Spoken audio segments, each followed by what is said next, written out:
अस्सलाम वालेकुम। मेरा नाम है मरीम शहज़ादी और आज का हमारा टॉपिक है हिस्ट्री ऑफ कंप्यूटर। और हिस्ट्री ऑफ कंप्यूटर में हमारा जो आज का टॉपिक है वो fifth generation of computers. Previous videos lectures में हमने कंप्यूटर की first generation, second generation, third generation, fourth generation के बारे में डिस्कस किया। और हमने उन वीडियोस में देखा कि इन जनरेशन में कौन से कंप्यूटर बने और उनका टाइम पीरियड क्या था, और इसके अलावा उनमें कौन कौन सी टेक्नोलॉजी यूज़ हुई और कौन सी लैंग्वेजेस वो सपोर्ट करते थे।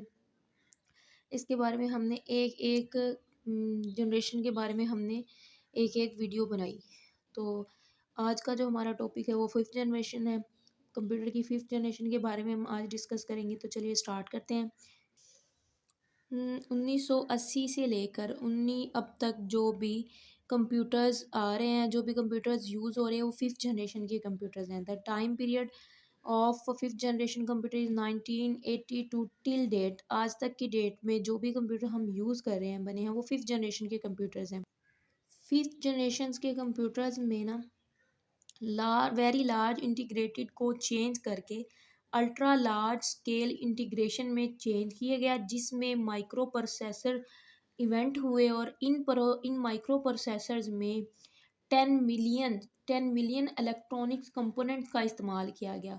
मतलब वेरी लार्ज स्केल इंटीग्रेटेड को चेंज करके ना इसमें उन्होंने अल्ट्रा लार्ज स्केल इंटीग्रेशन में चेंज किया। और इसमें माइक्रो प्रोसेसर जिनमें इन्वेंट हुए, माइक्रो प्रोसेसर में 10,000 मिलियन इलेक्ट्रॉनिक कंपोनेंट्स का इस्तेमाल किया गया।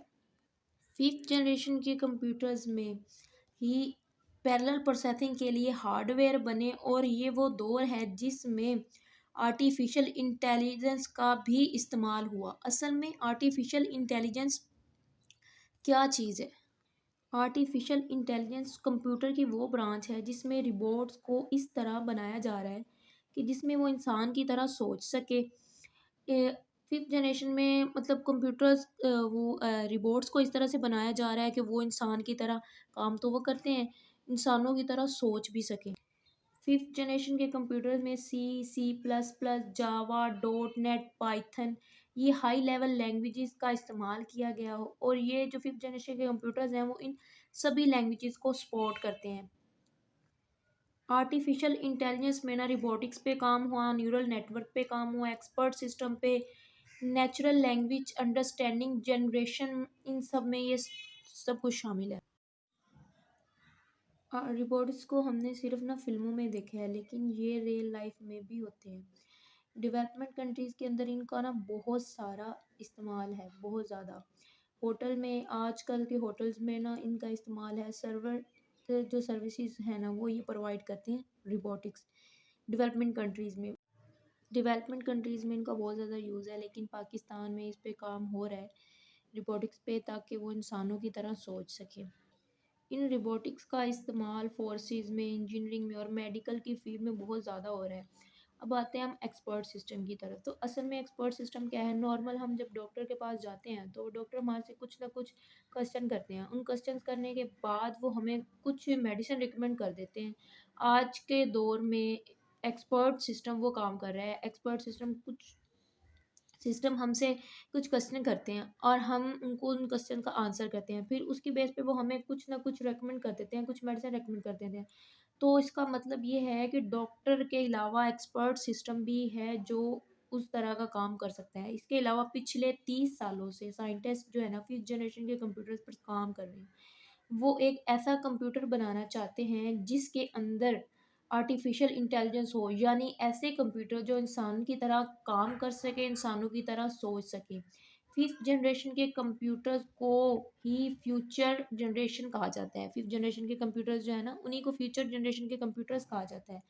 लैपटॉप, डेस्कटॉप कंप्यूटर्स, ये फिफ्थ जनरेशन के कंप्यूटर हैं। ये सब कंप्यूटर जो आज के टाइम पर हम यूज़ कर रहे हैं ना, ये सब फिफ्थ जनरेशन के कंप्यूटर्स हैं। फिफ्थ जनरेशन के कंप्यूटर में जो कोर एलिमेंट यूज़ हुए हैं ना वो है अल्ट्रा लार्ज स्केल इंटीग्रेशन। अगर आप अपने डेस्कटॉप कंप्यूटर की प्रॉपर्टीज़ में जाकर देखें तो वहाँ पर ना आपको आईटेल वगैरह नज़र आएगा, और इसमें ये ultra large scale integration use किया गया है। इसको इसको बना के इसको यूज़ कर ही प्रोसेसर बनाया गया है। 1980 से अब तक 5th जनरेशन के कंप्यूटर चल रहे हैं। इस 5th जनरेशन के जो है ना टाइम, मतलब स्टार्टिंग 5th जनरेशन के कंप्यूटर की स्टार्टिंग टाइम का तो पता है, लेकिन इसके एंडिंग के टाइम का अभी तक नहीं पता। मतलब स्टिल अभी तक जो कंप्यूटर यूज़ हो रहे हैं वो 5th जनरेशन के हैं। इसके बाद अभी इसका एंडिंग टाइम नहीं पता, हमें नहीं पता 6th जनरेशन के कंप्यूटर्स कब आएंगे। रैम और रोम को as a primary memories, primary storage use किया जा रहा है 5th जनरेशन के कंप्यूटर्स में।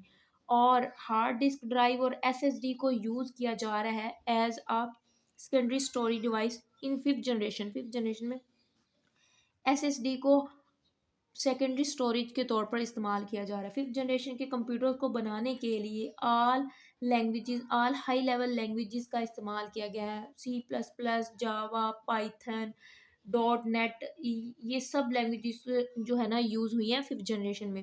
5th जनरेशन के कंप्यूटर जो है ना वो इन सारी लैंग्वेजेस को सपोर्ट करते हैं। इसके साथ साथ अगर हम 5th जनरेशन के कंप्यूटर के फीचर्स की बात करें, तो इसमें ultra large scale integration technology का यूज़ किया गया है। इसका इस जनरेशन में आर्टिफिशियल इंटेलिजेंस पर बहुत सारा काम हुआ है और बहुत सारा काम हो रहा है। इसके अलावा नेचुरल प्रोसेसिंग पर भी बहुत काम हुआ है, और इसके अलावा पैरेलल प्रोसेसिंग पर भी बहुत काम हो रहा है 5th जनरेशन में। 5th जनरेशन में ही बिल्कुल छोटे कंप्यूटर इन्वेंट हुए जो बहुत ही पावरफुल हैं, और कीमत भी इनकी बहुत कम है। इनकी प्राइस बहुत ज़्यादा कम है, इनको कोई भी जो है ना पर्सन ख़रीद सकता है। इसकी प्राइस जो है ना बहुत ही लो है, और ये बहुत ही लो रेट में अवेलेबल है। सुपर कंडक्टर टेक्नोलॉजी में भी एडवांसमेंट आई, और इसके अलावा बहुत ही अच्छे अच्छे सॉफ्टवेयर बने।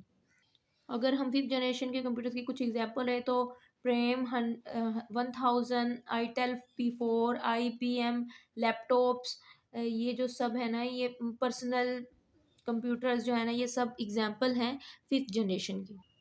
तो आइए हम इसको अब लफ्जी तौर पर पढ़ लेते हैं। 5th generation, these computer have been utilized since 1980 and continue to be used till now.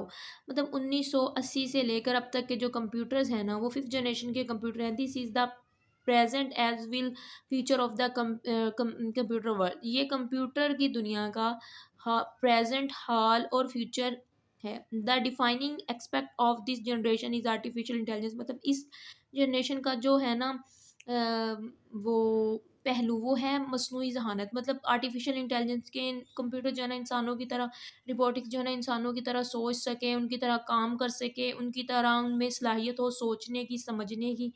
तो ये 5th जनरेशन है। अगर आपको मेरी वीडियो अच्छी लगी तो लाइक, सब्सक्राइब और शेयर कर दीजिएगा। अल्लाह हाफिज़।